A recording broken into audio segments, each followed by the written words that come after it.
Hey friends, this is Angela from Art of Creation Homestead, and as you can tell, you're in the kitchen with me again.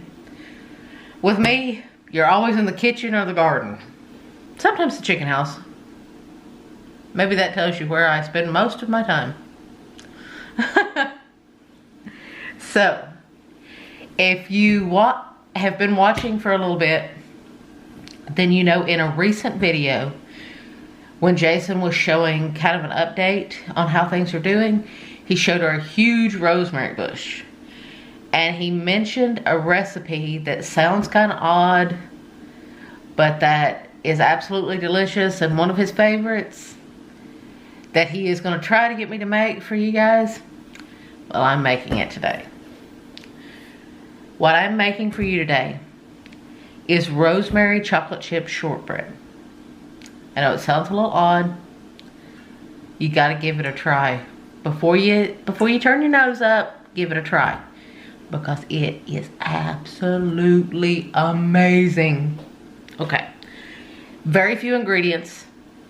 Literally just 6 ingredients. Very few ingredients. Not a whole lot of time to make it. And it's perfect every time. First thing you want to do, preheat your oven. Well, that's not really the first thing you want to do. First thing you want to do is you want to get 1 stick, which is a ½ cup of unsalted butter out of your refrigerator. Set it out at room temperature to soften. You want it softened to room temperature. Next thing you need to do is preheat your oven to 300 degrees. Yes, I know that's low. You really want to do this on a low oven. So, now let's get started. In this bowl, we have our 1 stick of room temperature softened unsalted butter, and we have 1/4 cup of sugar. Yes, there is that little amount of sugar. And we are going to cream that together with just a hand mixer. There's really no need in getting out a stand mixer for this. It's so simple. Just use a hand mixer. Okay, as you can see, it's all creamed up now. It's all nice and soft. Your butter's nice and soft, and your sugar's nice and incorporated with your butter. That's the big point right there. You want your sugar to get nice and incorporated with your butter. And I almost forgot to tell you, you want a cookie sheet. See, I've just got a plain old cookie sheet. And I've got it lined with parchment paper. It's pretty important that you line this with parchment paper. Makes it much easier later. And I'll show you why. Okay, now to this butter and sugar mixture, you want to add 1 teaspoon of fresh chopped rosemary. Chopped very fine. You don't want any big chunks of rosemary in there. But if you don't have fresh, then you want to use less dried, because dried is always stronger. So use about a ½ teaspoon of dried, and you want to crush it really good. Even if it means trying to chop it a little with a knife, you want to crush it really good. But I am using fresh because you saw our amazing rosemary bush. So that's a full teaspoon of rosemary, and I'm going to work that into my butter and sugar mixture. You want to work quickly with this. You don't want your butter to get too soft. You want it soft, but you don't want it over soft. So now, in this cup, we have 1 cup of all-purpose flour and a good pinch of salt, which is equal to about 1/4 teaspoon of salt. You want to go ahead and dump that in. And you want to work it in by hand. And this will take you a few minutes to get all that flour worked in. But it won't take very long, really. You would think, by the way this looks, that it's going to take a long time. It really doesn't take that long. When it gets to this point where it's starting to look all shaggy and it looks like the flour is getting mixed in, you want to go ahead and add your next ingredient. That way you don't overwork your gluten, because you don't want tough shortbread. You want just crisp, melt in your mouth shortbread, because that's what these are. You want 1/3 cup of mini chocolate chips. See, these are just the minis. If all you have is big chocolate chips, they won't work in this. They're too big. They will not work in this. If all you have is large chocolate chips and you want to make this without going to the grocery store to get some minis, what I would recommend is leave out the chocolate chips, and then after they come out of the oven and completely cool, melt your full-size chocolate chips and dip about half your cookie in the melted chocolate. Although it's going to be much better with these, I promise. So you want to go ahead and put those in, and you want to finish working in your flour and your mini chocolate chips. And see, it's all starting to come together now. It didn't look like it was going to, but now it's all starting to come together. And see, I told you it would come together. And see, now it's all starting to come together in a dough. Because it's not gonna be like a batter. It's gonna be a dough. So you wanna work it together until it becomes a dough. This will just take a few minutes. If you have to get your hands in on it a little, it's just fine. I usually do. Just, if you get your hands in on it, work very quick, because you do not want to overheat that butter. If you overheat the butter before you can go on to the next step, you will want to put this in the refrigerator for a good 15 minutes to firm back up, because you don't want your butter melted. Melted butter in shortbread just kind of equals a greasy shortbread, and you don't really want that. So now, see, we got a nice ball of dough, and it's a perfect shortbread dough. So now we have a little extra flour that is for flouring your immaculately clean surface so that you can roll out your dough. Just kind of push your flour around. This is what I like to do. I like to take my flour and kind of throw it. See, that way you end up with a nice, evenly distributed flour. Now, you want to take your dough, you want to pat it out into a rectangle, or as close as you can get to one. Trust me, mine is seldom ever a beautiful, perfect rectangle. Seldom. But you know what? Even if they're a little funky looking, they still taste amazing. So, see, now we got it into a nice rectangle. Now we're going to take out our trusty rusty rolling pin. Well, it isn't rusty. If it is rusty, you need a digit. So, you want to roll it back and forth like that. Then you want to turn it. You want to keep it in a rectangle. If it's at all possible, you want to keep it in a rectangle. If it starts to crack on you, this dough is very forgiving. It will push right back together. You want to roll it out to about a 1/2 inch thickness. You want a good 1/2 inch thickness on it. And as you can see, it's absolutely a gorgeous dough.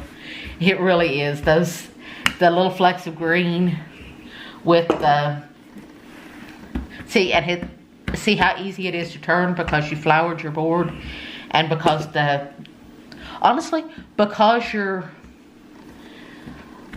butter is still kind of cold, but it's room temperature, but it's not melty. That's why the dough is so easy to work with. So now we're at about a 1/2 inch. See, I can just slide my dough around. Now we are going to cut our shortbreads. And see, you've got a pretty good rectangle going there. You want to push in any sides or anything that may look wonky. That way you have a pretty good rectangle.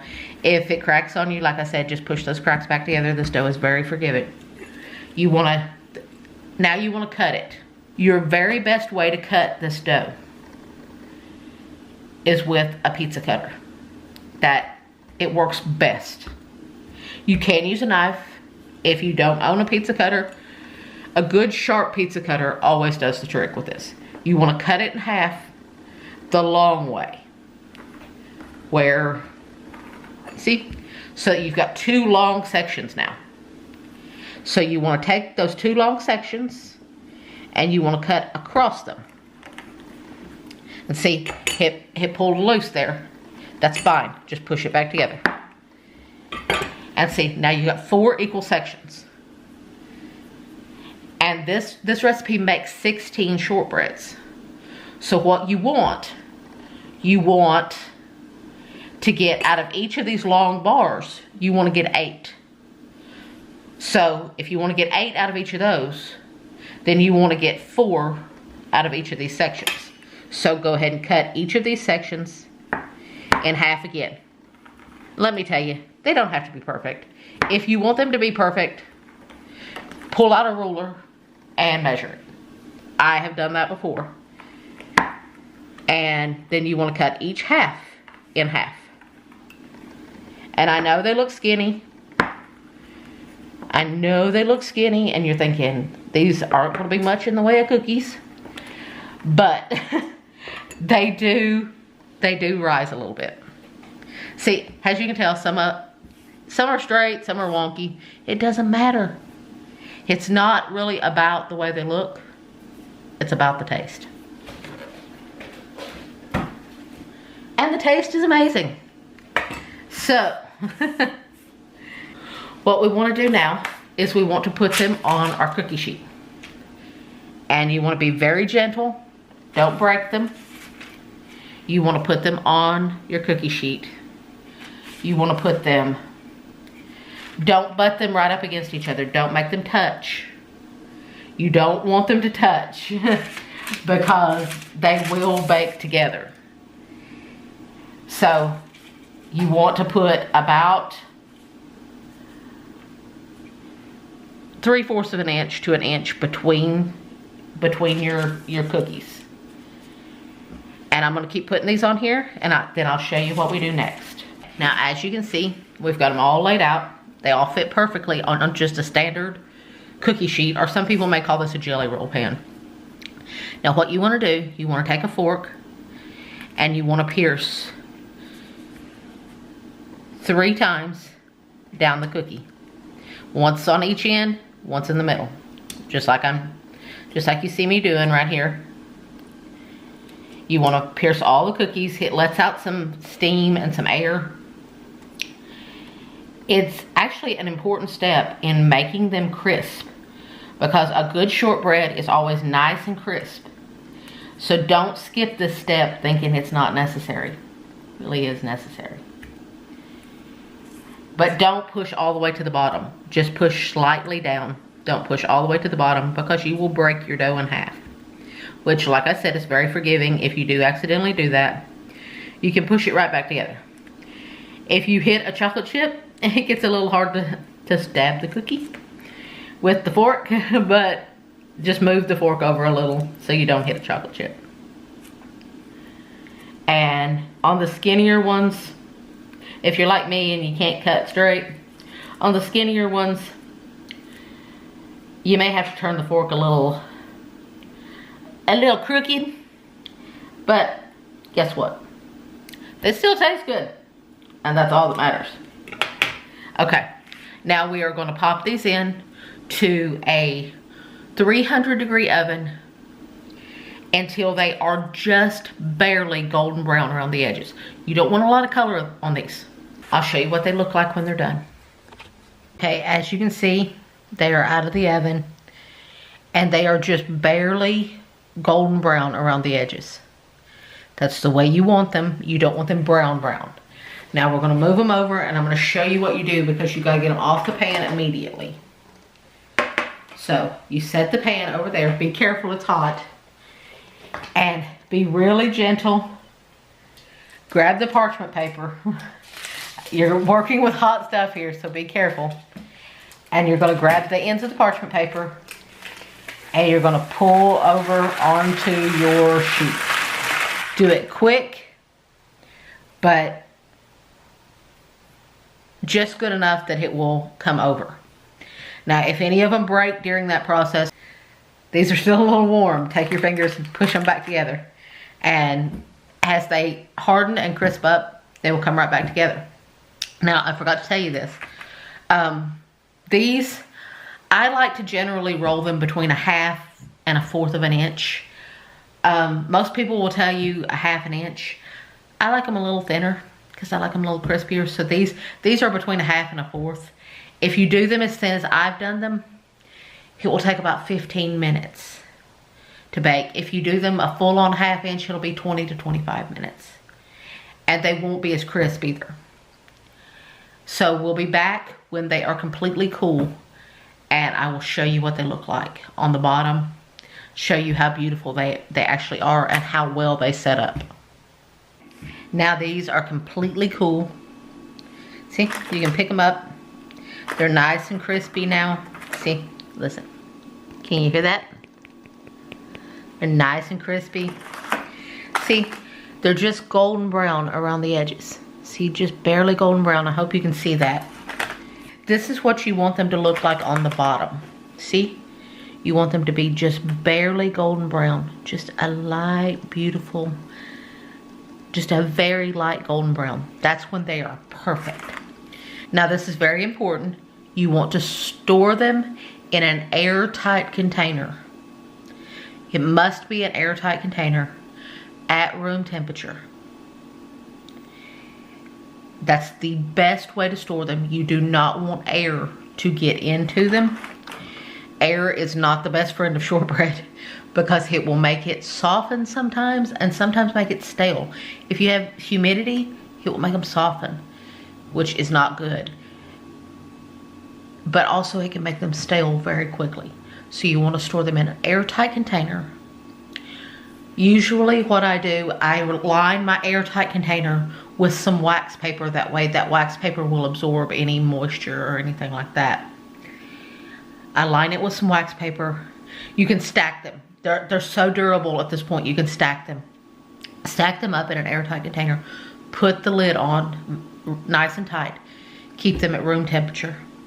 And we will be back when it's time for Jason to taste these. And I know he's gonna love them because this is one of his very favorites, as you've heard him say.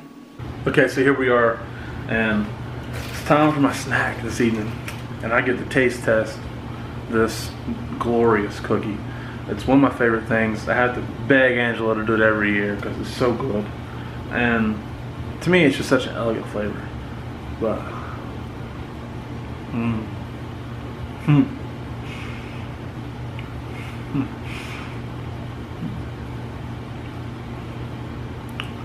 See, fresh rosemary is so piney, okay? You might think, well, I don't want to eat a pine tree with chocolate. It's not that. It's such an amazing, fresh, beautiful flavor that you can't imagine unless you try it. But you gotta have fresh rosemary for it. And fresh rosemary is the most wonderful thing you can get sometimes. It's outstanding. This cookie, this shortbread cookie will blow your mind, and you ought to try it. Because I could eat the entire batch right now myself, no problem. Light, chocolatey, fresh rosemary, piney type thing. It's an amazing cookie. So try it. Subscribe to this channel. Click the bell for notifications. You know, come back, watch Angela Kay show you what to do with all this fresh food you grow. Watch her can, watch us grow, raise our chickens, all that stuff. Okay. We love you guys so much. Thank you for watching. My name is Jason. The brilliant one is Angela Kay. We love you guys. God bless you and goodbye.